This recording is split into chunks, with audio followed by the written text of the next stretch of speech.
నీ కృప తప్ప వేరొకటి లేదయా, నీ మనస్సులో నేనుంటే చాలయా. బహుకాలముగా నేనున్న స్థితిలో నీ కృప నాయడ చాలునంటివే. నీ అరచేతిలో నన్ను చెక్కుకుంటివి, నాకేమి కోదువా.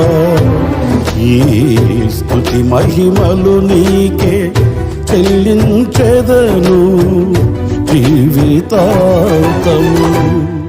ఘనమైనవి స్థిరమైనవి, ఘనమైనవి నీ కార్యములు నా ఎడల.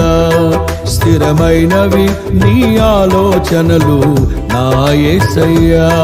ఘనమైనవి